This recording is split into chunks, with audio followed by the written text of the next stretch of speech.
Hello, welcome to Atlantic Yak. My name is Laurel. Today I have a little freebie for you. I've been taking this ancient Christianity class through Hillsdale, just free online. I'll link it for you in the description box. But see this little Sunday journal sermon notes printable? I am going to leave you a link in the description box in case this is something that would be helpful to you. I've been using it. I use it on Sundays for my normal sermons, but it's been really helpful whenever I take any type of online learning. And so I wanted to take this course offered for free, like I said, from Hillsdale College, called Ancient Christianity. And the pages are just set up in like a Cornell method style of note-taking. And I sell this in my shop, but I wanted to make it available to anybody that this could be helpful to. I did watch 2 lessons this day. I watched the intro, it's a little shorter, and then like the first lesson. And this is what my notes ended up looking like. Also, this is a Saturday, so I was kind of in the middle of making some stew. So when I was done with my classes, I ran back to check on my stew. I'd been waiting for it to come to a boil. It seems like I've always got something going in the kitchen. I've always got bread rising or something in the oven or something on the stove. It was stew today. Today's Saturday, so I knew I was just going to be home today, a nice quiet home day. So I'm going to get all of my recording from the week done. I have to check the boys' homeschool notebooks and then record everything that we went over for the week. And I really like this time, it's calming for me. I just like the actual recording process and looking back over and thinking about our week, and kind of gives me a chance to mull over the upcoming week and just kind of feel prepared for what's ahead. So before I get started, I realized that Everett had actually finished a whole notebook, so I need to print him out another one. And I think it's kind of funny. I shop my own Etsy shop. I always just go to my own listing and because I use my own things. It's actually the easiest way for me to see everything that I actually use is just look at my own shop listings. So I'm just showing you, I am pulling up his next unofficial RC notebook level 6. And I always got to get my print job started early. First of all, it's a long document, so it takes a while to spool. And then it'll take quite a while for it to print. So I wanted to make sure I got my print job going before I got started on my recording. So here I am just recording Everett's week. His notebook has pages for math, lit, vocabulary, and writing, his essay pages. And if there's ever anything that I'm adding in, he's been doing quite a few worksheets, like math worksheets. So if there's stuff like that, I just staple it right in. Or if he ever types up a final draft of a paper, I just staple it straight into his notebook. I just like having everything in one place. It makes it easier for me to record, and it just, keeps all of our work together for easier review and record keeping. So once I had his week recorded, and since I was finishing up this notebook, I just went back to the front of his notebook. I have some pages here where I did my curriculum kind of brainstorming for him, what I thought was going to be in this notebook. And I just made sure that I had everything noted, that if he had finished it or if it was something he didn't end up doing, we crossed it off. And this is his record for the week. And then I always want to set up the next week. So just a nice little treat to do for myself, for my future self. Will already have her pages set up, and she can just set to recording when she opens up her planner. And I always plan for a co-op day too. Okay, on to my 4th grader. That was my 8th grader, if I didn't mention the grade level. So I'm going to start pulling his notebooks that I check. His first notebook is his everything else notebook. Right now he's got pages for Bible, social studies, and math that we're using daily. So we've just been reading our Bible every morning, and he's been doing this Bible page has some questions for him to answer. We recently, I finished my youngest's devotion that he was doing, and I switched over to this here. This is called The Biggest Story, and it's a Bible curriculum. It's very affordable. You can actually use it, in your homeschool or a co-op or even for Sunday school. It's set up, it's got activities that you can use in group settings or craft ideas and stuff like that. I'm using it at home, and it's just teaching the major Bible stories in chronological order. And there's all these little books, broken down by category. So we're in the history category here, the books of history. And I've been enjoying using this. There are also videos that go along with this book, and it looks just like the art that you saw on the book itself. I like to just read the passages straight from the Bible, but there is also a story Bible that goes along with it.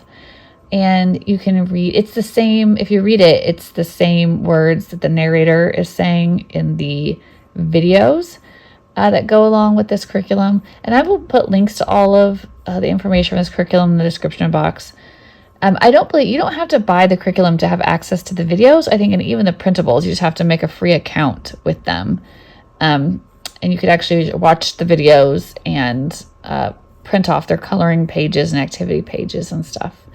And there's actually also some flashcards, some memory verse flashcards I ordered, but they just haven't come yet. So I'm excited for those to come because I would like to focus on memorizing some verses this year. William, he tends just to do his Bible page you see there, and there's space for drawing at the bottom and stuff.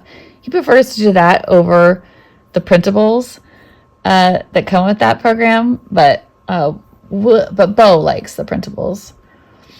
Oh, I was just showing you this book I enjoyed. We are using the Good and the Beautiful History, but I also, have a selection. I tried to buy as many, kids' books on Native Americans as I could. And so that was one of our favorite books that we used at a recent lesson. And then I'm going to link this printable resource here. There's an Etsy resource that has all types of Native American housing that you can build out of, cardstock and stuff. It was fun. So we made a longhouse this week. And the kids, I think we've made a wiki up, a TP, and a longhouse so far.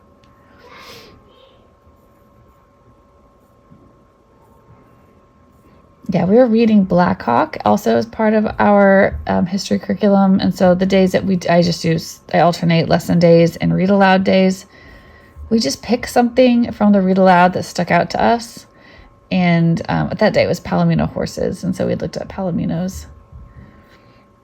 I'm just showing you how I can make anything into a notebooking page. I just took photocopies out of our textbook to make those little flip flaps. And then William is reading out of the Easy Peasy Fourth Reader right now, and he's supposed to be doing chapter summaries. I'm just checking that he's actually doing them, which looks like he was. Okay, we're on to checking his spelling work for the week.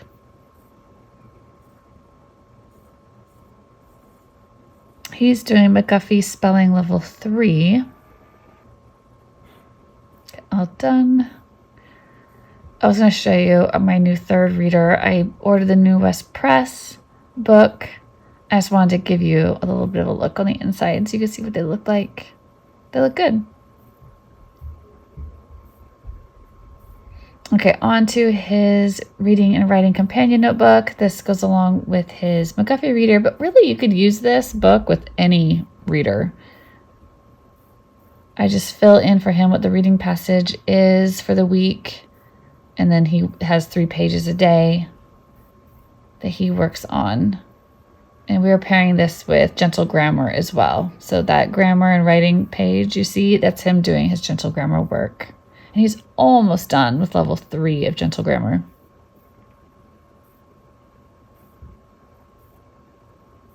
So he does kind of like a reading comprehension page, a vocabulary page, and a grammar page every day, along with reading his McGuffey reader passage.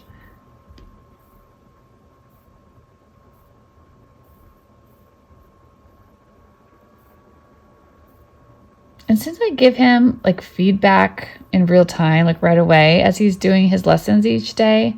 All I have to do on Saturday is record, because I've already corrected and given him feedback or had him do any, rewriting that I want him to do during the week. And I'm just setting him up for the next week. I'm just writing in the next lesson number and passage name. Okay, he's ready for next week. And then I'm just going to set up, of course, my next week's pages for him.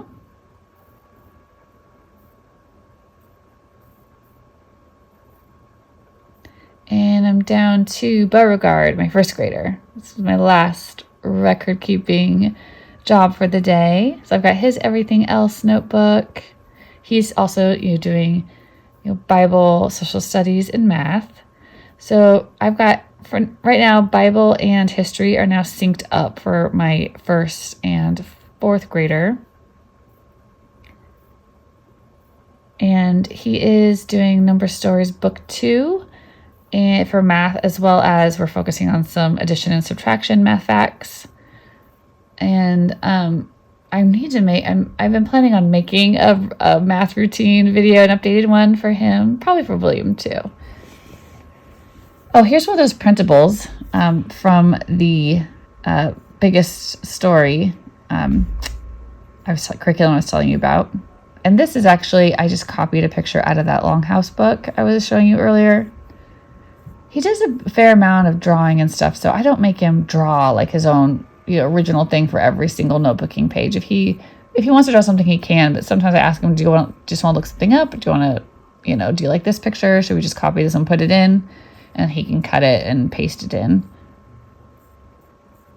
Lately, we've been really focusing on his math facts, and then since I got a new math book, a new version of Number Stories Book 2, I've been having him do his math fact practice and then doing review pages. We've just been covering like several lessons at a time in his math book. A lot of it just like orally,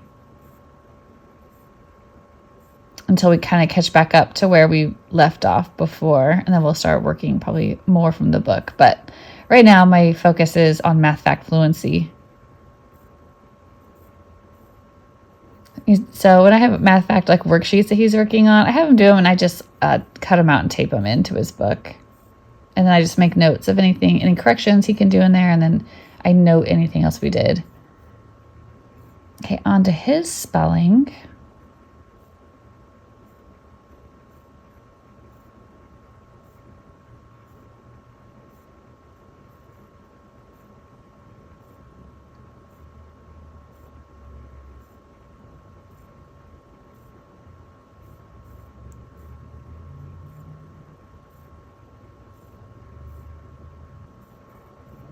And last but not least, his McGuffey Companion Notebook. So this one is specific to his reader because it's got the specific copywork and phonograms and everything that are being worked on specifically. And I'm just looking at my own notes. I note each date that we did each page, so I know what to record.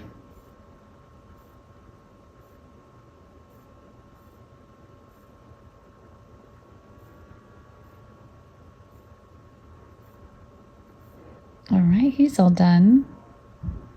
And then, of course, I'll just set up my next week's pages. I'm just going to show you some bookmarks I've made for my kids to use with their writing curriculums. This is one I've already have on my Etsy shop, just a general like expository essay bookmark and checklist with the editing marks. I added some lines to the back of it. This was something I was like kind of working on all week, as these little resources right here. And then this has been so helpful as we have been, writing this year, our essays, that I wanted to add to it. So I went through all of our writing and rhetoric course books, all the way from Fable up to their thesis courses. And I made individual bookmarks for each one of those books. I just, put down some of the glossary words, and then I turned their, they have a rubric, like a grading rubric, but I turned it into basically writing checklist because it tells in those books the exact formula for each type of essay that they're taught how to use. Writing and Rhetoric is actually my favorite writing curriculum. I think it is so thorough. I love the mentor texts. And so I wanted to be able to have the kids, to assign those types of essays, even after they finished, the book.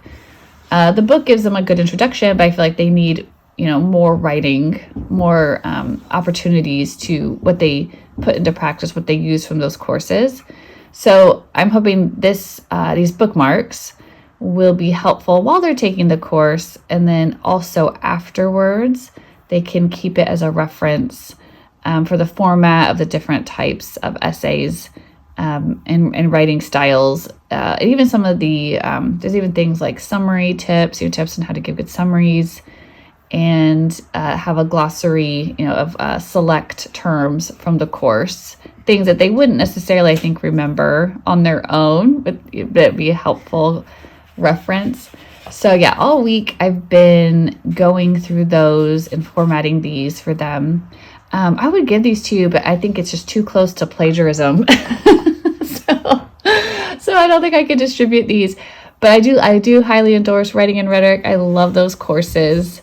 And, anybody can make some notes on a course they're taking, some permanent notes for their kids to keep around. I just thought it's something that we're doing that I think would be a helpful tool. And I just thought you might enjoy making something like that in your home for your favorite writing, resources as well. Speaking of writing, I have a book here called Building Writing Skills by the Critical Thinking Company. I will link this for you. It was very inexpensive. And it says it's for grades 6 through 12. So we have been using The Right Journey this year in our co-op. It's like a writing handbook for essay writing. And it brings in a lot of the same skills that are practiced in this workbook. But what it doesn't have is, it doesn't have a lot of practice in and of itself. The handbook that you get when you purchase that, it's not really an open and go curriculum, but I do like the technique and the strategy it teaches. It's just very straightforward and easy-ish, and writing is hard in general, but it's very implementable. And I thought this Building Writing Skills, the essential tips and techniques, it gives more practice to all the stuff that's in The Right Journey, but this gives more like a worksheet or something, which I was like, oh, this would be really helpful to pair with that writing handbook, just so that the kids could get some practice of the individual skills, and then they could have it as a reference. When they're like, okay, wait, how do I write a transition sentence? They could look back at how they practiced that, or how do I, use good verbs, or, more specific nouns and adjectives and things like that. They would have actually practiced it a little bit in here. And so I think this would really work out well to have them complete this and then keep on hand to reference, especially if you're using that curriculum, you're giving them feedback on their essays, and you're like, yeah, you need to vary your sentences more, and you could have them go back to where they've done some work in here and see some examples and kind of jog their memory. Those exercises gives their brain a little workout, but kind of refer them back to that work that they'd already done. So yeah, I just liked this notebook. I thought it was something I'm planning on taking to co-op with me and starting to use with my little writers over there. I shouldn't say little, they're middle to high school age. But I thought I would share it with you here because we're always looking for writing tips. Okay, well, that's it for today. I'll talk to y'all soon. Bye.